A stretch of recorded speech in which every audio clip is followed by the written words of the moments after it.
নমস্কার বন্ধুরা, জয়াস কিচেনে আমার পুরনো বন্ধুদের জানাই অসংখ্য ভালোবাসা, নতুন বন্ধুদের জানাই স্বাগত।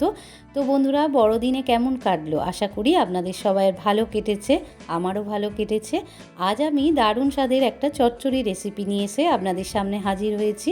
আজ বানাবো পেঁয়াজ কলির চচ্চড়ি, শিম আলু বেগুন দিয়ে। এটা আমার শাশুড়ি মায়ের কাছ থেকে শেখা। উনি খুব সুন্দর রান্না করতেন। এটা কেন, সব রান্নাই ভালো করতেন, আমার ওনার কাছ থেকেই সব শেখা। ভিডিওটা প্রথম থেকে শেষ পর্যন্ত দেখার অনুরোধ রইল। তো চলুন শুরু করা যাক। গ্যাসের ওপর আমি একটা কড়া বসিয়ে দিয়েছি, কড়াতে বেশ কিছুটা সর্ষের তেল দিয়ে দিয়েছি। তা আমি আজকে সর্ষের তেলেই রান্নাটা করব। এবারে দিয়ে দেব পেঁয়াজ কলি। এখানে আমি 500 গ্রাম পেঁয়াজ কলি ভালো করে লম্বা লম্বা করে কেটে নিয়ে ধুয়ে জল ঝরিয়ে নিয়েছি। এবার এগুলো ভেজে নেব। পেঁয়াজ কলিগুলো লাল লাল করে ভাজা হয়ে গিয়েছে। এবারে আমি একটা পাত্রে তুলে নেব। পেঁয়াজ কলিগুলো ভেজে তুলে নিয়েছি। এবারে আমি ওই তেলেতে দিয়ে দিলাম 4টে কাঁচা লঙ্কা আর দিয়ে দেব আলু। এখানে আমি একটা বড় সাইজের আলু এরকম ছোট ছোট ডুমো ডুমো করে কেটে নিয়েছি। সেই আলুটা এবার লাল লাল করে ভেজে নেব। আলুটা ভালো করে ভাজাভাজি করে নিয়েছি। এবারে বেগুনটা ভেজে নেব। আমি এখানে একটা বেগুন এরকম ছোট ছোট টুকরো করে কেটে নিয়েছি। এবার বেগুনটা আলুর সঙ্গে ভাজাভাজি করে নেব।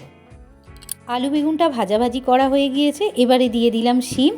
আমি এখানে 7 থেকে 8টা শিম, বড় বড়ই ছিল শিম কটা, ভালো করে ধুয়ে একটা শিম 3 টুকরো করে নিয়েছি।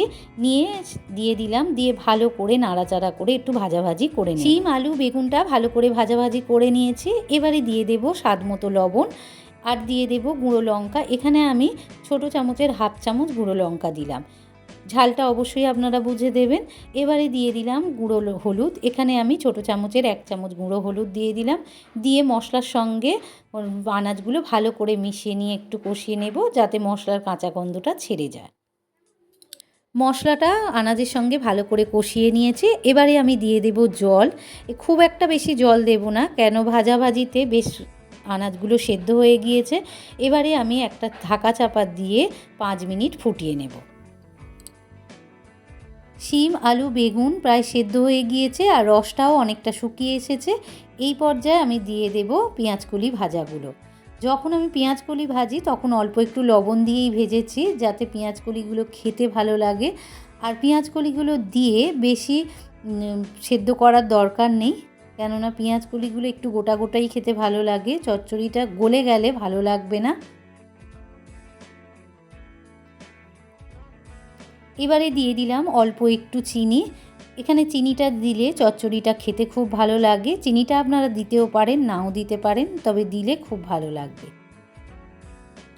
রান্নাটা আমার একদম কমপ্লিট হয়ে গিয়েছে। দেখুন বন্ধুরা, কত সুন্দর দেখতে হয়েছে আর খেতেও খুব ভালো হয়। আপনারা বাড়িতে একবার হলেও এইরকমভাবে বানিয়ে খাবেন, খেতে খুব ভালো লাগবে। রেসিপিটা যদি আপনাদের ভালো লেগে থাকে তাহলে আমার চ্যানেলটিকে লাইক আর অনেক অনেক শেয়ার করে দেবেন। আর আমার চ্যানেলে নতুন বন্ধু হয়ে থাকলে প্লিজ চ্যানেলটিকে সাবস্ক্রাইব করে পাশে থাকা বেল আইকনটি প্রেস করে দেবেন। আর কমেন্টে জানাতে ভুলবেন না যেন আপনাদের কেমন লাগলো। আপনারা সবাই ভালো থাকুন, সুস্থ থাকুন। আবার দেখা হবে। ধন্যবাদ।